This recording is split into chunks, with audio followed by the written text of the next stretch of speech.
Today, we're breaking down a massive shift in U.S. drug policy, one that's been more than 50 years in the making.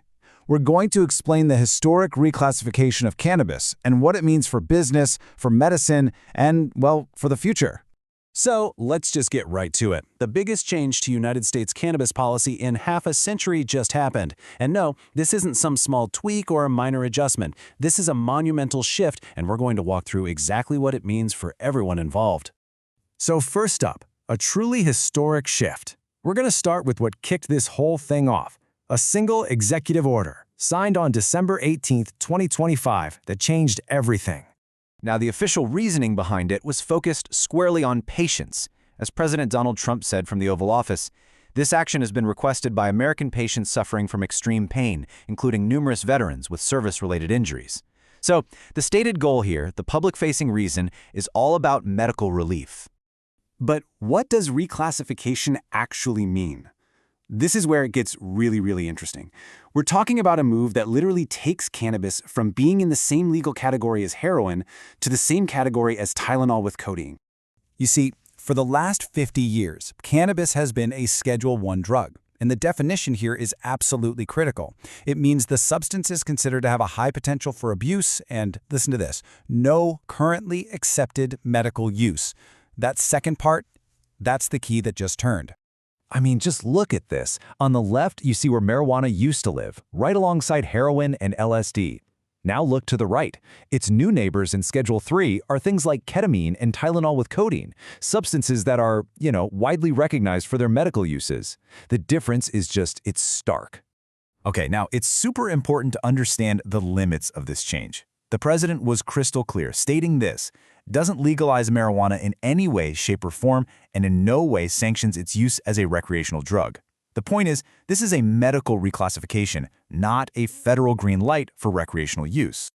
All right, let's follow the money, because the financial impact on the cannabis industry from this one change is immediate and it is absolutely massive. So to really get why the industry's been struggling, you have to know about this one little line in the tax code, IRS Section 280E. Because cannabis was a Schedule I substance, businesses literally couldn't deduct normal expenses. I mean, can you imagine running a company where you can't write off your rent, your utilities, or even your employees' salaries? It's been a crippling financial burden for years. And this is the financial lifeline they've been waiting for.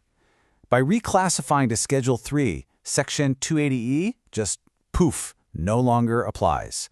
That means these companies can finally operate like normal businesses, deducting all their expenses. It is a total game changer that also swings the door wide open for mainstream banking and some serious institutional investment. But the market's reaction? It was complicated. As you can see, things were pretty volatile. While a company like Tilray saw its stock jump up, another big player, Trulieve, actually dropped. It seems like investors are weighing the really good news of tax relief against a new fear, bigger competition coming over the horizon. The industry leaders themselves, though, are framing this as a massive win. Ben Kuvler, the CEO of Green Thumb Industries, he put it this way: "We commend the administration for taking this historic step. This is only the beginning." That tells you there's a whole lot of optimism coming from inside the industry.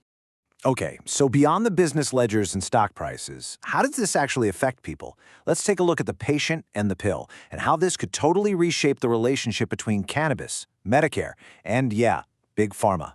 This right here is another huge piece of the puzzle. For the first time ever, a new pilot program is going to bring cannabis-derived therapies, we're talking specific CBD oil formulations, into the federally insured healthcare system.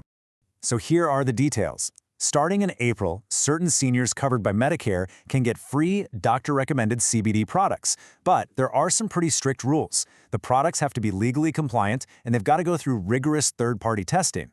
This is really the government's first real step into treating cannabis as medicine. And you know what happens when the government starts insuring something, right? Wall Street pays very close attention. The expectation now is that major pharmaceutical companies are going to see a clear path to jump into the sector, all of them chasing that federally insured revenue. This could completely change the entire landscape. So all of these huge changes, they lead to a lot of even bigger questions. And that brings us to our final section, an unwritten future. What's actually next for cannabis policy and research? So, What happens next? This policy shift, it feels less like an ending and a lot more like a brand new beginning. And it's one that's filled with both incredible opportunity and some deep, deep uncertainty. A huge piece of that uncertainty is the FDA's position. There's a real contrast here. On one hand, the FDA has only approved a single CBD-based drug, Epidiolex, and that's for very specific conditions. But on the other hand, they're still voicing major concerns, warning about potential liver toxicity and what they call inconsistent benefits.